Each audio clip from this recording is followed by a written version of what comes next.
जय हिंद दोस्तों। देखो, अगर आप अंग्रेजी पढ़ने वाले हो तो चैनल को सब्सक्राइब कर लो, वीडियो को लाइक और मित्रों में वीडियो को शेयर कर दो। चूँकि बेसिक चीज़ है, हिंदी से अंग्रेजी जानना ज़रूरी इसलिए है कि जब हम ट्रांसलेशन ही नहीं जानेंगे तो आगे की चीज़ कैसे समझेंगे। सेंटेंस है, फ्रेंज एक विद्यार्थी है, वो बहुत देर से स्कूल जाता है। तो सेंटेंस जो फ्रेंज एक विद्यार्थी है, पहले हम इसका ट्रांसलेशन करेंगे। और ट्रांसलेशन करते समय, हिंदी से इंग्लिश का ट्रांसलेशन करते समय सबसे पहले सब्जेक्ट की ज़रूरत होती है। और जो सब्जेक्ट की ज़रूरत होती है, यानी कि सब्जेक्ट का ज़रूरत है, तो सबसे पहले हम यहाँ पर नाउन होता है या एडजेक्टिव होता है या वर्ब होता है, इसमें हम लगाएंगे कि कौन विद्यार्थी है। तो आप कहोगे फ्रेंज विद्यार्थी है, तो हम सबसे पहले फ्रेंज लिखेंगे, यानी कि फ्रेंज। अब यहाँ है कि अंग्रेजी हम इज लगाएंगे। कारण ये है कि जब यहाँ पर नाउन हो या एडजेक्टिव हो, विद्यार्थी तो नाउन है, तो जब यहाँ पर नाउन हो या एडजेक्टिव हो तो यहाँ है कि अंग्रेजी हम इज लगाएंगे। लेकिन यहाँ जब कोई एक्शन वर्ड रहेगा, यानी कि वर्ब रहेगा, तो है कि अंग्रेजी हम इज नहीं लगाएंगे। खास करके कब? जब प्रेजेंट इंडेफिनिट होगा तब। लेकिन प्रेजेंट कंटिन्यूअस होगा तो लगाएंगे। तो कुल मिला जुला करके ये टेंस है नहीं, ये टाइम है। और टाइम में जो हेल्पिंग वर्ब होता है वही मेन वर्ब का काम करता है। तो हम लिखेंगे फ्रेंज इज। फ्रेंज है, क्या है? तो विद्यार्थी नहीं है, एक विद्यार्थी है, दो विद्यार्थी है, तीन विद्यार्थी है, तो हम लिखेंगे ए स्टूडेंट। क्लियर? और अंग्रेजी में जो फुल स्टॉप होता है वह एक टाइटल होता है, बिंदी होता है, और हिंदी में जो फुल स्टॉप होता है वो खड़ी पाई होता है। दूसरा सेंटेंस है, वह बहुत देर से स्कूल जाता है। तो फिर आप यहाँ कहोगे कि कौन स्कूल जाता है। कौन आप जब लगाओगे तो सब्जेक्ट मिल जाएगा, क्या लगाओगे तो वर्ब मिल जाएगा, और फिर क्या लगाओगे तो ऑब्जेक्ट मिल जाएगा। तो कौन स्कूल जाता है, तो आप कहोगे वह स्कूल जाता है, तो वह का अंग्रेजी हो जाएगा ही। अब जो वह का अंग्रेजी होता है तीन होता है, एक ही होता है, एक सी होता है, एक दैट होता है। लेकिन जब कोई एक्शन वर्ड रहता है तो वह का अंग्रेजी दैट नहीं लगता है, क्योंकि दैट जो होता है वो इंडिकेशन करने के लिए होता है, डेमोन्स्ट्रेट करने के लिए होता है। और जब पुलिंग रहेगा, यानी कि मैस्कुलिन जेंडर रहेगा, तो ही लगाएंगे, और जब फेमिनाइन जेंडर रहेगा तो सी लगाएंगे। वह स्कूल जाता है, तो जाता है यानी कि मैस्कुलिन जेंडर है, मर्द है ना, पुरुष है, तो ही लगाएंगे। अब ही के बाद वह क्या करता है, तो आप कहोगे जाने का काम करता है, यानी कि जाना एक एक्शन वर्ड है। तो जब एक्शन वर्ड है तो इसका मतलब क्या है कि ये वर्ब के फॉर्म में आएगा, और जब वर्ब फॉर्म के रूप में आता है तो वह टेंस होता है। और टेंस में कौन सा टेंस है? जब ता है, ती है, ते है आता है तो वो प्रेजेंट इंडेफिनिट होता है। और जब प्रेजेंट इंडेफिनिट होता है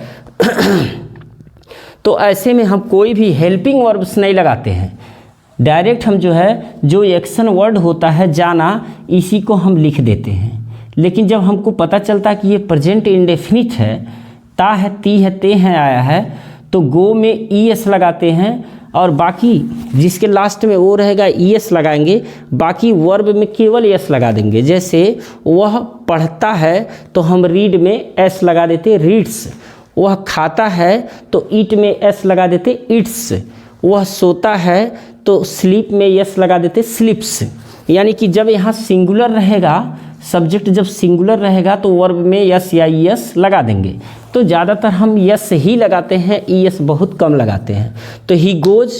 अब जब गोज लगाते हैं ना, तो जब कोई जाता है ना तो एक डेस्टिनेशन की ओर जाता है, तो डेस्टिनेशन की ओर का अंग्रेजी होता है टू। तो समझ जाओ कि गो के साथ, कम के साथ और गेट के साथ टू का प्रयोग किया जाता है प्रीपोजिशन। तो ही गोज टू। अब कहाँ जाता है? तो स्कूल जाता है, गो टू स्कूल। अच्छा, स्कूल के पहले द कब लगता है और कब स्कूल के पहले द नहीं लगता है, ये भी थोड़ा सा जान लो। फैक्ट क्या है? जब कोई विद्यार्थी है स्कूल जाएगा तो द स्कूल के पहले द नहीं लगता है।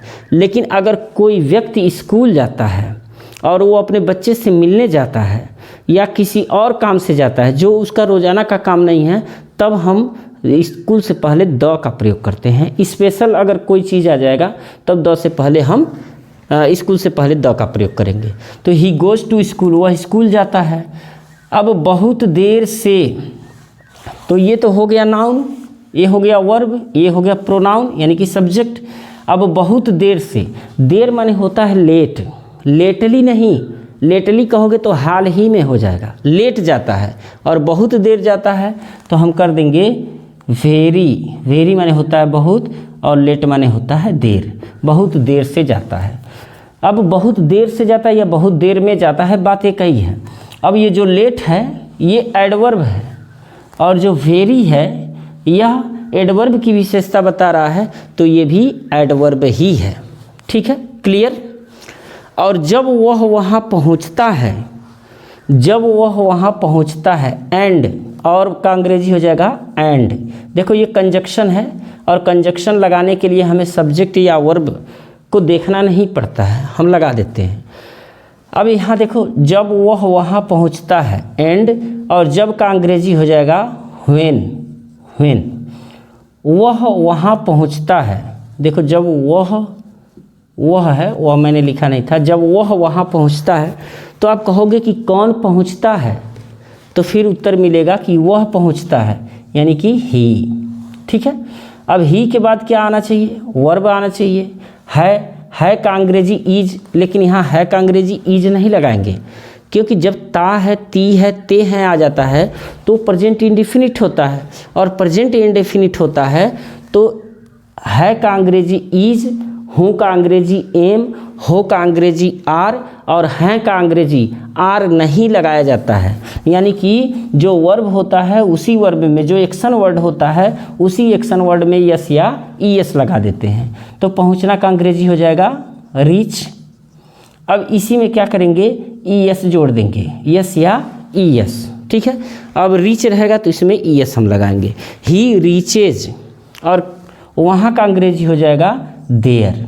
जो देयर है ये एडवर्ब है, ये जो देयर है एडवर्ब है और एडवर्ब ऑफ प्लेस है। तो इसलिए जब एडवर्ब रहता है तो एडवर्ब के पहले प्रीपोजिशन की ज़रूरत नहीं होती है। क्लियर। तो अब यहाँ देखो हमने फुल स्टॉप लगा दिया, लेकिन तो है तो का अंग्रेजी आप कामा दे सकते हो, चाहो तो देन का प्रयोग कर सकते हो, लेकिन वास्तव में जब यहाँ पर कंजक्शन के रूप में व्हेन होता है, इफ़ होता है, एज सुन एज होता है, तो का अंग्रेजी या त्यों ही, ज्यों ही, त्यों ही का अंग्रेजी कामा ही होता है। याद रखना हमेशा जब व्हेन यहाँ पर रहेगा और दूसरा जब, मतलब ये जो सब क्लाज है अगर व्हेन से जुड़ा है या इफ़ से जुड़ा है तो जो प्रिंसिपल क्लाज होगा वो कामा से ही जुड़ेगा। कहीं कहीं देन लगा भी दिया जाता है तो की अंग्रेजी कहीं कहीं नहीं लगाया जाता है। तो सभी बच्चे बहुत ही शांत होते हैं, तो जब वो पहुंचता है तो सभी बच्चे शांत होते हैं। अब शांत होते हैं का मतलब सभी बच्चे शांत हैं, है ना। देखो होते हैं, होता है, होती है, होते हैं का अंग्रेजी इज एम आर होता है। वैसे एम नहीं लेकिन इज और आर होता है। कब, जैसे एक थोड़ा सा सेंटेंस इसको समझो। जैसे अगर हमने एक सेंटेंस लिखा, कोयला काला होता है, कोयला काला होता है, ठीक है। तो यहाँ लिखेंगे कोल, कोल, कोल मीन्स कोयला होता है और कोल के पीछे द का प्रयोग नहीं करेंगे क्योंकि ये मटेरियल नाउन है, मटेरियल नाउन से पहले द का प्रयोग नहीं होता है। होता है स्पेशल चीज़ें होती हैं, जैसे मान लो कि अगर आप बिहार के कोयला की बात कर रहे हो तो द कोल ऑफ बिहार हो जाएगा, है ना। तो अगर कहीं विशेष कोई चीज़ होता है, विशेष जगह का होता है या कोई स्पेशल होता है तो द का प्रयोग किया जाता है। वैसे मटेरियल नाउन के पहले द का प्रयोग नहीं किया जाता है। अब होता है का अंग्रेजी हम यहाँ पर इज लगाएंगे और काला का मतलब ब्लैक लगाएंगे। अब ऐसा क्यों होता है? ऐसा इसलिए होता है कि जो कोई भी सब्सटेंस है वहाँ पर, कोई भी मटेरियल है, अगर उसके नेचुरल क्वालिटी को बताया गया है नेचुरल क्वालिटी को, मतलब जो प्रकृति से उसे मिला हुआ है, तो ऐसे में हम यहाँ पर इज का प्रयोग करते हैं। होता है कि अंग्रेजी, जैसे मान लो मनुष्य का क्या गुण है, मनुष्य हंसमुख होता है, ऐसा नहीं है, हो सकता है इसकी क्वालिटी है वो हंसता है तो पता चलता है, लेकिन मनुष्य मरणशील होता है, तो होता है का अंग्रेजी, क्योंकि मनुष्य तो मरेगा, 100% मरना है, तो मनुष्य को मरना ही ये प्राकृतिक गुण है, तो हम लिखेंगे मैन इज मॉर्टल। ये बात मेरी समझ में आई? तो मैन इज मॉर्टल का मतलब मनुष्य मरणशील होता है। यहाँ यही है, सभी बच्चे बहुत ही शांत होते हैं या शांत हैं, यानी कि जब पहुँचता है तो सभी बच्चे बहुत ही शांत रहते हैं या शांत होते हैं या शांत दिखाई पड़ते हैं। खैर पढ़ना का अंग्रेजी कुछ और हो जाएगा, नहीं, सभी बच्चे शांत होते हैं, यानी कि हो जाएगा ऑल स्टूडेंट्स। यहाँ बच्चे का मतलब चिल्ड्रेन नहीं मैं लिख रहा हूँ, कारण ये है कि वो स्कूल की बात है ना, जब स्कूल जाता है तो वहाँ के बच्चों की बात हो रही, तो स्टूडेंट्स हैं, तो कौन शांत होते हैं, तो आप कहोगे सभी बच्चे, सभी बच्चे को हमने लिख दिया। अब होते हैं का अंग्रेजी यहाँ पर आर लगेगा, यहाँ पर इज नहीं लगेगा, कारण ये है कि जो स्टूडेंट है ये स्टूडेंट्स है, यानी कि प्लूरल है, और ये प्लूरल क्यों है, क्योंकि आल लगा है। आल क्या है यहाँ पर, एडजेक्टिव है, और स्टूडेंट क्या है, नाउन है ना। तो ऑल स्टूडेंट्स आर, शांत का मतलब होता है चुप, और चुप का मतलब होता है साइलेंट। साइलेंट की जगह आप क्वाइट भी लगा सकते हो, क्वाइट, क्वाइट माने भी होता है शांत। और कितना शांत होते हैं, बहुत ही, तो हम वेरी नहीं लिखेंगे, मच लिखेंगे, क्योंकि जो वेरी होता है ना वो किसी एडवर्ब की विशेषता बताता है या एडजेक्टिव की विशेषता बताता है। तो यहाँ जो बहुत है, बहुत के बाद कोई एडजेक्टिव नहीं है ना कोई एडवर्ब है, इसलिए हमको मच लगाना पड़ेगा। नेक्स्ट सेंटेंस है, मानो आज रविवार का दिन था। मानो का अंग्रेजी होता है एज इफ, एज इफ। मानो, मानो आज रविवार का दिन था, तो कौन दिन था, तो आप कहोगे रविवार का दिन था। दरअसल ऐसे में थोड़ा सा मुश्किल होता है, आज रविवार का दिन था। इसके पहले की एक वीडियो पड़ी हुई है, तो आप उसे देखोगे तो पता चलेगा कि जब सेंटेंस, ये वाला सेंटेंस कोई टेंस ना हो और उसमें समय, वर्ष, दिन, महीना, ऋतु, मौसम, प्राकृतिक घटना का वर्णन हो, तो ऐसे में सब्जेक्ट के रूप में हम इट को प्रयोग करते हैं, जो इंट्रोडक्टरी यूज बोला जाता है। तो इट यहाँ पर इंट्रोडक्टरी यूज है, यानी कि इट सब्जेक्ट हो गया। अब वर्ब है था, था का मतलब हो जाएगा वाज, इट वाज। अब क्या था, दिन, तो हम लिखेंगे द डे, द डे। और फिर आप आओगे तो कौन दिन, रविवार का, it was the day of Sunday. देखो यस को मैं कैपिटल लिख रहा हूँ, क्योंकि जो संडे है ना ये प्रॉपर नाउन है, और डे के पहले हमने द का प्रयोग किया है, क्योंकि डे कॉमन नाउन है ना। तो द डे ऑफ संडे, और आज का मतलब टुडे, टुडे। अब थोड़ा सा मामला ये है कि जब यहाँ पर आज है, आज, तो फिर था कैसे हो सकता है ना। तो इसका मतलब है कि यहाँ वाज की जगह मानो ये आज नहीं रहेगा यहाँ पर, या तो फिर वाज नहीं रहेगा। तो अगर आज नहीं रहेगा तभी मैं लिख पाऊँगा इट वाज। देखो एक चीज़ मैं समझा रहा हूँ, थोड़ा सा यहाँ समझने वाली बात है। मानो रविवार का दिन था, या मानो आज रविवार का दिन था, अगर यहाँ आज लिखोगे तो यहाँ इज करना पड़ेगा, और अगर आज नहीं लिखते हो तो यहाँ वाज हो सकता है। इसको थोड़ा सा मेरे हिसाब से समझो कि ये कारण क्या है। इसको फिर से मैं लिख के समझा रहा हूँ, बहुत ही इम्पॉर्टेंट है, मोस्ट इम्पॉर्टेंट है, इसको समझना बहुत ज़रूरी है। ऐसे इसको समझो जैसे अब मैं जा रहा हूँ, वह पिछले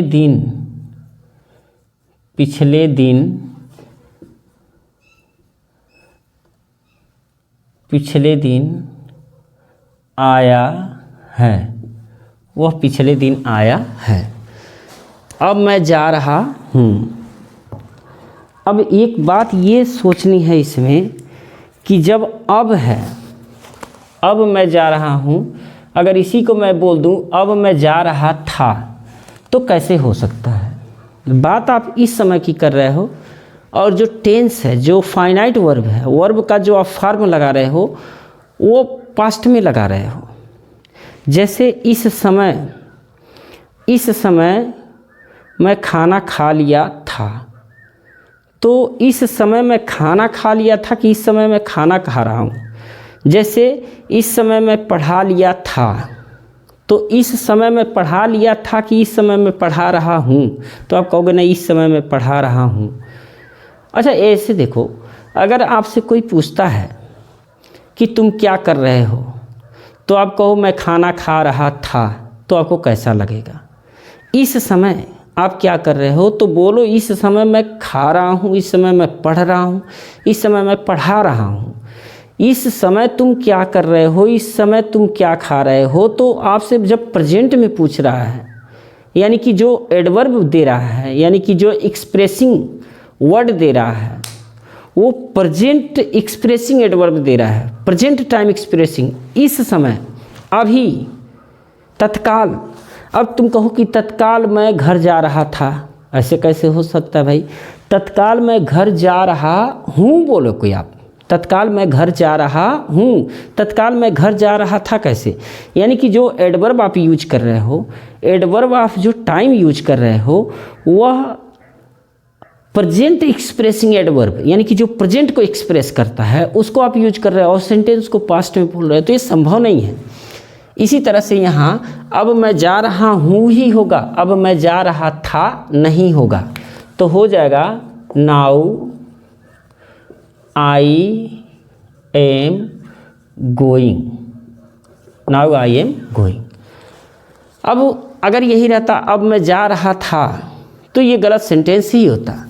अब देखो वह पिछले दिन आया है, तो वह पिछले दिन आया है, कौन आया है आप कहोगे कि वह, तो हो जाएगा ही। ठीक है। अब आया है, या है, ई है, ए है, प्रेजेंट परफेक्ट है, तो प्रेजेंट परफेक्ट है का मतलब हैज का प्रयोग होगा, हैज। और हैज के साथ जो वर्ब है आना, इसका थर्ड फॉर्म होगा कम। ये सी बहुत बड़ा बन गया, तो कम, ही हैज कम। और पिछले दिन यानी कि लास्ट डे, लास्ट डे। तो ये सेंटेंस बिल्कुल गलत हो गया। गलत क्यों हो गया? क्योंकि जो लास्ट डे है ना, ये पास्ट को बता रहा है, पास्ट एक्सप्रेसिंग एडवर्ब है, पास्ट एक्सप्रेसिंग वर्ड है। तो जब पास्ट एक्सप्रेसिंग वर्ड है तो ये पास्ट में ही होना चाहिए, प्रेजेंट में नहीं होना चाहिए। तो इसका मतलब हैज कम नहीं रहेगा, ही केम, यानी कि पास्ट में ही जाएगा लास्ट डे, यानी कि वह पिछले दिन आया। भले हिंदी में लिखा है।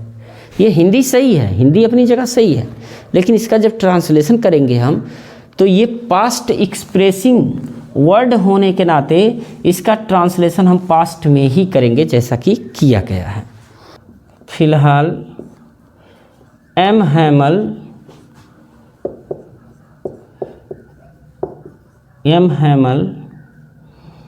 अंतिम अध्याय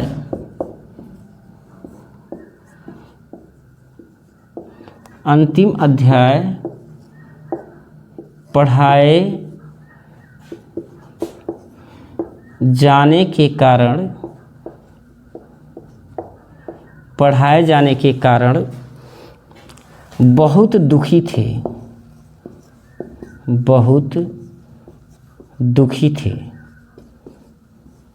ठीक है। अगर इसका ट्रांसलेशन किया जाए, फिलहाल यम हैमल अंतिम अध्याय पढ़ाए जाने के कारण बहुत दुखी थे। तो इसका अगर ट्रांसलेशन किया जाए तो हम कहेंगे कौन दुखी थे, तो सब्जेक्ट आपको मिलेगा एम हैमल। क्या मिलेगा? M Hamel. तो हम सबसे पहले लिखेंगे एम हैमल। अब दुखी थे, यहाँ देखो देखो थे के पहले जो आया है वो देखोगे तो ये क्या है, दुखी, यानी कि ये एडजेक्टिव है। और जब एडजेक्टिव होता है तो था, थी, थे की अंग्रेजी वाज वर का प्रयोग किया जाता है। तो यम हैमल जो है ये सिंगुलर है, तो इसलिए इनके साथ वाज का प्रयोग किया जाएगा, वाज। अब क्या थे, दुखी थे, यानी कि वाज, और बहुत दुखी थे, वाज वेरी सारो। वेरी सारो मतलब दुख होता है, और दुखी सॉरी बोल सकते हो। या अगर ये चीज़ें नहीं समझ में आ रही है तो ऐसे लिख सकते हो कि M Hamel was in grief. Grief माने होता है दुख, यानी कि दुख में थे, दुखी थे।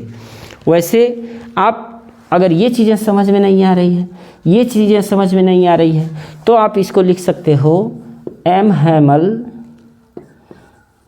हैमल वाज, बहुत दुखी थे तो वेरी, और दुखी का हो जाएगा सैड। सैड माने दुखी या उदास होता है ना। M Hamel was very sad. अब दुखी थे तो किस कारण दुखी थे, तो आप कहोगे कि अंतिम अध्याय पढ़ाए जाने के कारण। तो के कारण का अंग्रेजी होता है काज ऑफ। अगर काज ऑफ नहीं आपको आ रहा है तो बिकॉज ऑफ। देखो जो बिकॉज ऑफ है इसका मतलब के कारण है, और जो बिकॉज होता है उसका मतलब क्योंकि होता है। तो जो बिकॉज होता है वो कंजक्शन का काम करता है, और जो बिकॉज ऑफ होता है ये प्रीपोजिशन का काम करता है। तो यहाँ प्रीपोजिशन के रूप में हम यूज कर रहे हैं। तो very sad, cause of, because of, अंतिम अध्याय पढ़ाए जाने के कारण, because of reading last lesson. अंतिम अध्याय का मतलब लास्ट लेसन। तो ये कंप्लीट हो गया। फ़िलहाल का हमने लिखा नहीं अंग्रेजी, तो फ़िलहाल ये एडवर्ब है, और ऐसा एडवर्ब है, ऐसा एडवर्ब है। देखो एडवर्ब जो होता है वर्ब की विशेषता बताता है, एडजेक्टिव की विशेषता बताता है, एडवर्ब की विशेषता बताता है, यहाँ तक कि पूरे सेंटेंस की भी विशेषता बताता है। तो जो फ़िलहाल है ये पूरे सेंटेंस की विशेषता बता रहा है। तो जो पूरे सेंटेंस की विशेषता बताता है, सेंटेंस में उसे सबसे पहले लिखा जाता है, यानी कि इसी लाइन में है। चूँकि यहाँ जगह नहीं है इसलिए मैं फ़िलहाल को यहाँ लिख दे रहा हूँ। बाय द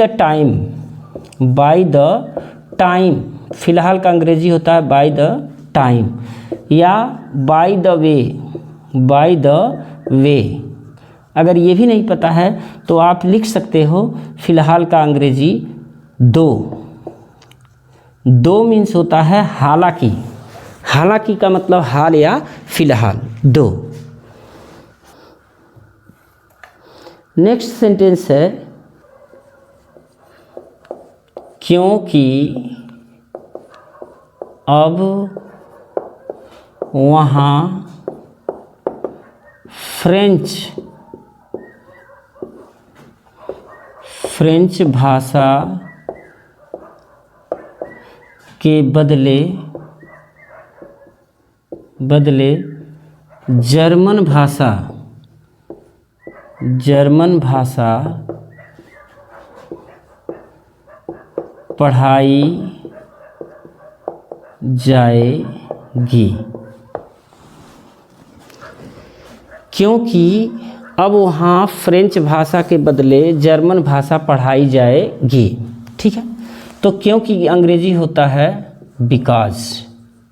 बिकॉज जो है ये कंजक्शन का काम करता है, बिकॉज। अब यहाँ थोड़ा सा ध्यान देना पड़ेगा। अब वहाँ फ्रेंच भाषा के बदले जर्मन भाषा पढ़ाई जाएगी यानी कि कौन पढ़ाई जाएगी, तो आप कहोगे जर्मन भाषा पढ़ाई जाएगी।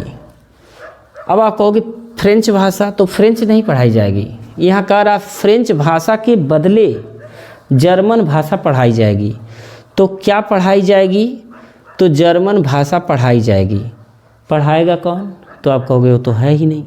यानी कि जब काम करने वाला गायब हो और काम हो तो ऐसे में पैसिव वॉइस होता है। पैसिव वॉइस के दो पहचान हैं। पैसिव वॉइस का ट्रांसलेशन करते समय दो पहचान याद रखना। पहला तो ये होता है कि जब काम किया जाए लेकिन काम करने वाला न हो, फिर भी काम हो। जैसे जर्मन भाषा पढ़ाई जाएगी तो कौन पढ़ाएगा? अब कौन पढ़ाएगा ये तो पता नहीं है, लेकिन पढ़ाई जाएगी। तो पहला पहचान तो ये हो गया पैसिव वॉइस का। दूसरा पहचान ये होता है कि जो वर्ब होता है उस वर्ब में जाना जरूर आएगा। जैसे खाना के साथ जाना, खाया जाता है। गाना के साथ जाना, गाया जाता है। पढ़ना के साथ जाना, पढ़ा जाता है। तो जाता है, जाती है, जाते ही नहीं रह सकता है। जितने टेंस होते हैं, जा रहा है, जा रही है, जा रहे हैं, जा चुका है, जा चुकी है, जा चुके हैं, जाएगा, जाएगी, जाएंगे, जाता था, जाती थी, जाते थे।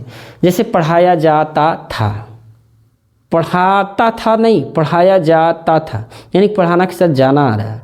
किसी के साथ, जैसे मैंने तुम्हें फेंक दिया तो तुम फेंक दिए जाते थे, तो फेंकना के साथ जाना आ गया, तो पैसिव वॉइस होता है। पैसिव वॉइस का दो पहचान, पहला कि जब काम करने वाला गायब हो, और दूसरा मतलब जिसके द्वारा काम किया जा रहा हो वह ना हो, और दूसरा कि जितने भी वर्ब होंगे, एक्शन वर्ड होंगे, उनके साथ जाना जरूर आएगा।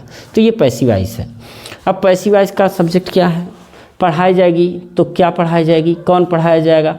तो इसका मतलब जर्मन भाषा, यानी कि जर्मन लैंग्वेज पढ़ाया जाएगा। पढ़ाया जाएगा यानी कि फ्यूचर इंडिफिनिट है, और फ्यूचर इंडिफिनिट का जब पैसिव बनता है तो विल या शैल के साथ बी का प्रयोग किया जाएगा। और विल और बी के साथ, विल बी या शैल बी के साथ जब लगेगा तो वर्ब का थर्ड फॉर्म, यानी कि पढ़ाना। पढ़ाना का मतलब मैं यहाँ टीच कर दे रहा हूँ, टीच, तो टीच का हो जाएगा टाट, थर्ड फॉर्म। पैसिव वॉइस में थर्ड फॉर्म होता है। तो जर्मन लैंग्वेज विल बी टाट। अब के बदले का अंग्रेजी होता है, उल्टा चलेंगे तो भी हो जाएगा। के बदले का मतलब होता है instead of, instead of, instead of माने होता है के बजाय या के बदले।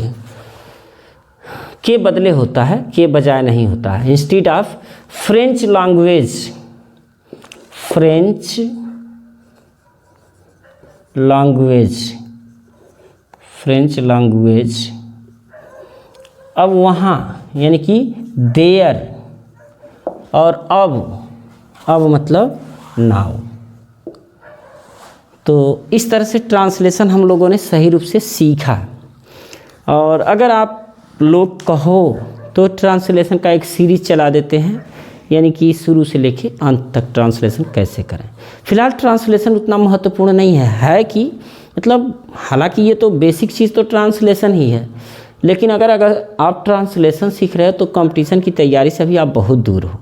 फिलहाल आप सीखते रहो, और ये बेसिक लेवल की जो लेसन्स हैं, बेसिक लेवल के जो सीरीज हैं वो मैं चला रहा हूँ। नहीं तो इसमें एडवांस लेवल की हैं, आप जाओ तो प्लेलिस्ट में देखो, उसमें पार्ट्स ऑफ स्पीच में नाउन, प्रोनाउन, कॉमन एरर्स, ये सारे पढ़े हुए हैं अलग अलग। उसको पढ़ो, आप मेहनत करना सीखो, पढ़ो और कुछ बनो। मिलते हैं नेक्स्ट वीडियो में। जय हिंद।